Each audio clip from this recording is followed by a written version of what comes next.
بسم اللہ الرحمن الرحیم۔ بیان حضرت ابراہیم علیہ السلام کے آتش قد سے نکلنے کا پارٹ 2۔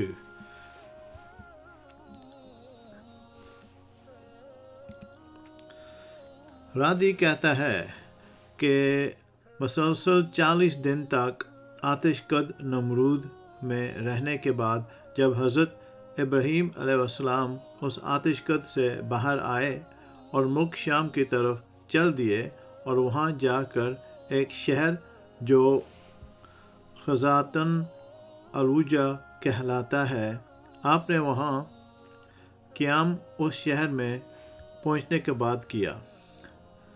دیکھتے ہیں کہ ہزاروں آدمی نفیس لباس پہن کر ایک عظیم شان میدان کی طرف چلے جا رہے ہیں۔ حضرت ابراہیم علیہ السلام نے یہ دیکھ کر وہاں کے لوگوں سے دریافت کیا کہ تم لوگ سب کے سب نفیس لباس پہن کر کہاں جا رہے ہو؟ انہوں نے کہا کہ یہاں ایک بادشاہ کی شہزادی ہے اور وہ صاحب جمال ہے اور خیال یہ کیا جاتا ہے کہ اس جیسا آج تک سارے عالم میں کوئی نہیں ہے، اور ہر ملک کے بادشاہ اور شہزادے سب اس کی خواستگاری کرتے ہیں، اور وہ شہزادی کسی کو قبول نہیں کرتی، اور وہ یہ کہتی ہے کہ میں اپنی پسند سے شادی کروں گی۔ آج تقریباً 7 دن ہو رہے ہیں، لوگ برابر وہاں جاتے ہیں، اور اس کا طریقہ عمل یہ ہے کہ جب سب جمع ہو جاتے ہیں تو وہ شہزادی خود نکل کر دیکھتی ہے، لیکن پسند کسی کو نہیں کرتی۔ یہ بات جب حضرت ابراہیم علیہ السلام نے سنی تو انہی لوگوں کے ساتھ ہو لیے اور اسی میدان کے ایک گوشہ میں جا بیٹھے۔ جب دوپہر ہو گئی اور تمام لوگ حاضر ہو گئے تو وہ شہزادی اپنے ساتھ 70 خواصیں لے کر اور تاج زریں سر پر رکھ کر اور نقاب چہرے پر ڈال کر اور ایک تہرنج زریں جوہرات سے جڑا ہوا ہاتھ میں لے کر میدان میں جا کر ایک سرے سے سب کو دیکھنے لگی۔ جب حضرت ابراہیم علیہ السلام کے پاس پہنچی، دیکھا کہ ایک نور ان کی پیشانی پر چمکتا ہے۔ وہ نور حضرت محمد صلی اللہ علیہ وسلم کا تھا۔ وہ شہزادی اس نور کو دیکھ کر ان کے حسن و جمال پر عاشق ہو گئی اور ترنج زریں کو حضرت ابراہیم علیہ السلام کی گود میں ڈال دیا اور خود تخت پر جا بیٹھی۔ اس کے بعد بادشاہ وقت کے لوگ حضرت ابراہیم علیہ السلام کو بادشاہ کے پاس لے گئے۔ در حقیقت وہ نور جس پر شہزادی عاشق ہوئی وہ نور محمدی صلی اللہ علیہ وسلم کا تھا، جو حضرت ابراہیم علیہ السلام کی پیشانی پر نمودار ہوا تھا۔ بادشاہ نے اسے دیکھ کر اپنی بیٹی کی طرف نگاہ کی اور کہا کہ اے بیٹی، نیک شوہر تو نے پایا، مگر مرد غریب ہے، کچھ فائدہ نہیں۔ آخر سب امیروں نے مل کر حضرت ابراہیم علیہ السلام سے اس کی شادی کر دی اور تمام رسومات بادشاہ نے ادا کیے، اور سارے شہر میں خوشی و خرمی ہوئی۔ اور یہ بھی بعض روایتوں سے معلوم ہوتا ہے کہ مائند سارے خاتون اور حوا علیہ السلام کے نہ کوئی حسن و جمال میں ہوا ہے اور نہ ہوگا۔ اور شادی کے چند ماہ بعد حضرت ابراہیم علیہ السلام نے ملک شام کی طرف جانے کا قصہ کیا۔ سائرہ خاتون نے کہا کہ میں بھی تمہارے ساتھ چلوں گی اور بغیر تمہارے میری زندگی محال ہے، لہٰذا مجھ کو بھی اپنے ہمراہ لے چلو۔ حضرت ابراہیم علیہ السلام نے فرمایا کہ تمہارا باپ تمہیں نہیں چھوڑے گا۔ سارہ خاتون بولی کہ میرے باپ کی قصد تمہارے وجود کے سامنے میرے نزدیک کچھ بھی نہیں ہے، اگر چھوڑے گا تو فیما کرنے پر حکم اس کے تمہارے ساتھ چلوں گی، کیونکہ تمہارے بغیر زندگی محال اور وحال سے ہے۔ پھر سارہ خاتون نے اپنے باپ سے رخصت مانگی، اس نے ان کو اجازت دے دی۔ تب حضرت ابراہیم علیہ السلام سارہ خاتون کو لے کر شہر سے نکلی، اور اللہ تعالیٰ کا حکم بھی یہی تھا۔ راستے میں کچھ لوگوں نے کہا کہ اے حضرت ابراہیم علیہ السلام، مصر کا بادشاہ بڑا ظالم ہے اور عورتوں کی خواہش بہت رکھتا ہے، اور بالخصوص عروس نو کا بہت زیادہ شائق ہے اور بہت جلد اس طرف مائل ہو جاتا ہے، اور اس کے راستے پر 10 آدمی متعین رہتے ہیں۔ جو کوئی مال و اسباب مصر سے لے جاتا ہے تو اس کو پکڑ کر اس سے اس کا مال محول لیتا ہے، اور اگر کوئی سوداگر اپنی عورت کو ساتھ لے جاتا ہے تو وہ اس عورت کو اس سے چھین لیتا ہے۔ یہ سن کر حضرت ابراہیم علیہ السلام اندیشہ کرنے لگے، کیونکہ حضرت ابراہیم علیہ السلام ناموس ہیں، بزرگ تھے، اور سارہ خاتون کے برابر حسینہ سارے جہان میں کوئی عورت نہ تھی، اور اس راہ کے سوا جانے کے واسطے کوئی دوسری راہ بھی نہ تھی۔ آخر ناچار ہو کر ایک صندوق بنا کر سارہ خاتون کو اس میں چھپا کر کفن لگا دیا، اور صندوق کو اونٹ پر کسوا دیا۔ جب شہر میں جا پہنچے تو محصول والے آ کر صندوق کھولنے لگے تاکہ اس کی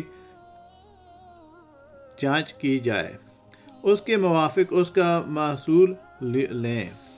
اس پر حضرت ابراہیم نے کہا کہ صندوق مت کھولو، اس کا محصول جو ہوگا وہ میں دوں گا۔ اگر تم یہ چاہو کہ صندوق کے وزن کے برابر سونا چاندی تو بھی تم کو دے دی جائے گی۔ یہ سن کر اور بھی زیادہ اشتیاق ہوا کہ نامعلوم اس میں کیا چیز ہے، ضرور کھولنا چاہیے۔ چنانچہ انہوں نے بلا سر اس صندوق کو کھولا تو دیکھتے کیا ہے کہ ایک عورت صاحب جمال حسن سے مالو آفتاب کے مانند اس میں بیٹھی ہے، جس کا ثانی اگر تلاش بھی کیا جائے تو ملنا ناممکن ہے۔ پس اس عورت کو بادشاہ کے پاس لے گئے۔ چنانچہ رسول کرم صلی اللہ علیہ وسلم نے اسی واسطے فرمایا، بدترین آدمیوں میں راہ کے نگہبان ہوتے ہیں، یعنی مراد اس سے ہے محصول لینے والے۔ جب محول والے حضرت ابراہیم علیہ السلام اور سارہ خاتون کو بادشاہ کے نزدیک لے گئے تو اس بادشاہ ماعون نے پوچھا کہ یہ عورت تمہاری ہے؟ حضرت ابراہیم علیہ السلام نے اس بادشاہ کو جواب دیا، اسلامی جواب نہ۔ آپ نے فرمایا کہ میری بہن ہے، اور بیوی کو بہن کہنا عزد ہے، شریعت درست ہے۔ یہ جواب سن کر اس ماعون نے کہا، تم اپنی بہن کو مجھے دے دو۔ تب حضرت نے فرمایا کہ وہ اپنی ذات کی مالک ہے۔ سارہ خاتون نے کہا، یعنی پناہ مانگتی ہوں میں اللہ تعالیٰ سے۔ وہ ماعون یہ سن کر ہنسا اور حکم کیا کہ ان کو میں لے جاؤں اور نہلا دھلا کر لباس فاخرہ پہنا کر خوشبو سے مطہر کر کے میرے پاس لاؤ۔ بحکم اس معاون کے ایسا ہی کیا گیا۔ جب وہ تمام کام سے فراغت پا چکی تو اسی وقت اللہ تعالیٰ نے حضرت جبرائیل علیہ السلام کو بھیجا کہ پردہ حضرت ابراہیم علیہ السلام کی آنکھوں کے سامنے سے اٹھاویں، تاکہ حضرت ابراہیم علیہ السلام وہ تمام گفتگو جو معاون حضرت سائرہ خاتون کے ساتھ کرے سن سکیں اور ان کے تمام حالات اپنی آنکھوں سے دیکھیں۔ جب جمال مبارک حضرت سائرہ خاتون کا اس معاون نے دیکھا تو فوراً اس نے دست درازی کا قصد کیا۔ اسی وقت اس کا ہاتھ شل اور خشک ہو گیا۔ پھر اس نے چاہا کہ بے ادبی کرے، تب اللہ تعالیٰ کے حکم سے اپنے زانوں تک زمین میں دھنس گیا۔ جب اس کا کوئی بس نہ چل سکا تو فوراً کہنے لگا، یہ عورت تو جادوگر ہے۔ حضرت سائرہ خاتون نے اس معاون سے کہا، اے بدبخت، میں جادوگر نہیں ہوں، لیکن خاوند میرا خداوند قدوس کا دوست ہے، جو سب کی نگہبانی کرنے والا ہے، اور میرا خاوند خداوند کریم کی درگاہ میں دعا کرتا ہے تاکہ تو مجھے بے عزت نہ کر سکے۔ یہ سن کر اس نے توبہ کی، فی الفور رہا اس کا درست ہو گیا اور زمین نے بھی اس کو چھوڑ دیا۔ پھر جب دوسری مرتبہ سائرہ خاتون کی طرف نگاہ بد سے دیکھا تو وہ اسی وقت اندھا ہو گیا۔ تب اس معاون نے کہا کہ اے بی بی معصوم، میرے حال پر دعا کر اور میں اس کام سے ہمیشہ کے لیے توبہ کرتا ہوں۔ جب آپ نے اللہ تعالیٰ سے دعا کی تو اس کے حکم سے اس کی آنکھیں اچھی ہو گئیں۔ پھر جب حالت ٹھیک ہو گئی تو غلبہ شیطانی سے عہد شکنی کرنی چاہی کہ میں حضرت سائرہ خاتون پر دست درازی ہو جاؤں، تو اسی وقت تمام بدن اس کا خشک اور شل ہو گیا اور پھر آنکھیں جاتی رہیں۔ پھر کہنے لگا، اے بی بی پاک دامن، میرے واسطے اپنے خدا سے دعا کیجیے۔ حضرت سائرہ خاتون بولیں کہ اے بدبخت، یہ دعا میری نہیں ہے بلکہ میرے شوہر جو میرے ساتھ ہیں ان کی دعا ہے، اور وہ خداوند کریم کے دوست ہیں۔ اگر وہ چاہیں تجھے معاف کریں یا نہ کریں۔ تب اس نے کہا کہ حضرت ابراہیم علیہ السلام کو یہاں لاؤ۔ پھر اس کے بلانے پر حضرت ابراہیم علیہ السلام وہاں تشریف لے گئے۔ وہ بادشاہ بولا، اے ابراہیم علیہ السلام، مجھے معاف کیجیے، میں نے آپ پر بڑا ظلم کیا ہے اور میں اب توبہ الفو کرتا ہوں۔ حضرت ابراہیم علیہ السلام نے اس بادشاہ سے کہا کہ یہ میرے حکم سے نہیں ہے، یہ سب خداوند قدوس کی حکم سے ہوتا ہے، جو تمام جہان کا رب و مالک ہے۔ دیکھو خدا کی مرضی کیا ہوتی ہے، اسی کے مطابق کرنا ہوگا۔ اسی وقت حضرت جبرائیل علیہ السلام نے آ کر فرمایا کہ اے ابراہیم خلیل اللہ، خدا تعالیٰ نے تمہیں سلام کہا اور فرمایا ہے کہ جب تک یہ تمام ملک اور خزانہ اپنا تم کو نہ دے دے، تم ہرگز اس سے راضی نہ ہونا۔ پھر حضرت ابراہیم علیہ السلام نے اس بادشاہ سے یہ بات کہی کہ میرا رب ایسا فرماتا ہے۔ بادشاہ نے حضرت ابراہیم علیہ السلام سے جب یہ باتیں سنتے ہی تمام سلطنت اور اپنا خزانہ حضرت ابراہیم کو دے دیا۔ یہ کیفیت ہونے پر پھر حضرت ابراہیم علیہ السلام نے اس بادشاہ کے حال پر دعا کی اور اس نے دعا کی برکت سے صحت و تندرستی پائی۔ مروی ہے کہ حضرت ابراہیم علیہ السلام نے اس ملکت کے 2 حصے کر کے آدھا حصہ جو جانب کینان کے تھا آپ نے خود لے لیا اور باقی جو حصہ بچا اس کو واپس دے دیا۔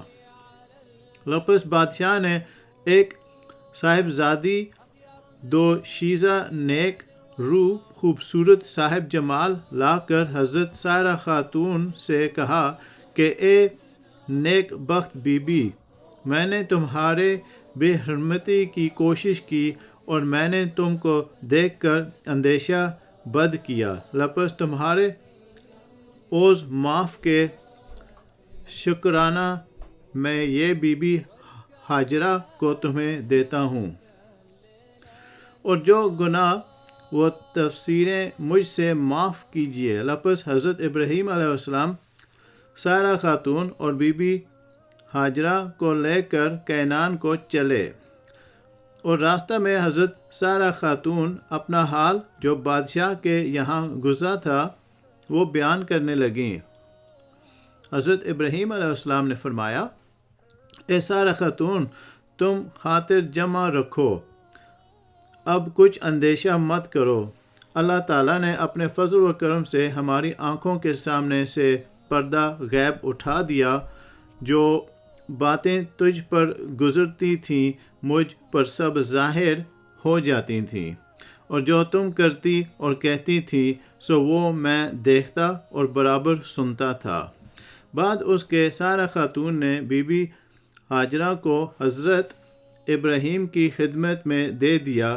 یہاں ایک سوال ہے، یعنی باوجود اس کے کہ جناب سارہ عالم محمد مصطفیٰ صلی اللہ علیہ وسلم کے درجے اور حضرت ابراہیم کے درجے میں زمین و آسمان کا فرق ہے، لپس اس میں کیا راز ہے کہ جب منافقوں اور کافروں نے حضرت عائشہ صدیق رضی اللہ تعالیٰ عنہ پر تہمت لگائی تھی تو اس وقت اللہ رب العزت رسول اللہ صلی اللہ علیہ وسلم اور حضرت عائشہ رضی اللہ عنہ کے درمیان سے پردہ نہ اٹھایا، بلکہ حضرت عائشہ کی تہمت اور پاک دامنی کی خبر دی۔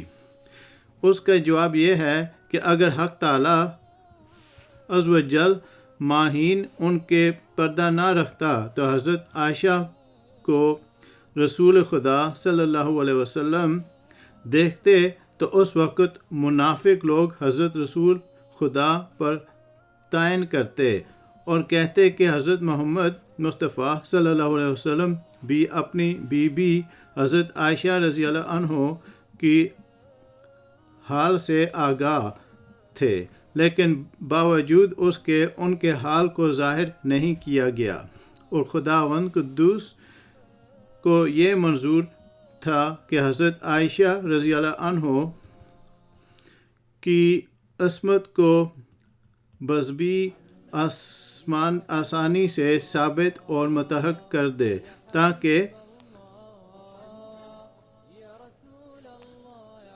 جنہوں نے تہمت لگائی تھی وہ جھوٹے اور سیاہ ہوں، اور منافق پھر ان پر کسی قسم کا کوئی تان نہ کر سکیں۔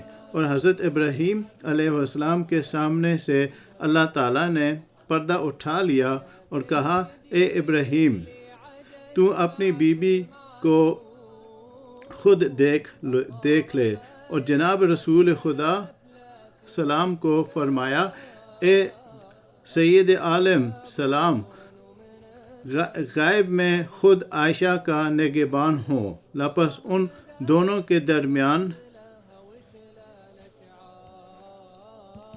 ازموہ مرتبہ اتنا فرق ہوا کہ حضرت سارہ خاتون کے نگہبان حضرت ابراہیم خلیل اللہ تھے، اور ام المومنین حضرت عائشہ صدیقہ رضی اللہ عنہ کا پاسبان رب العالمین تھا۔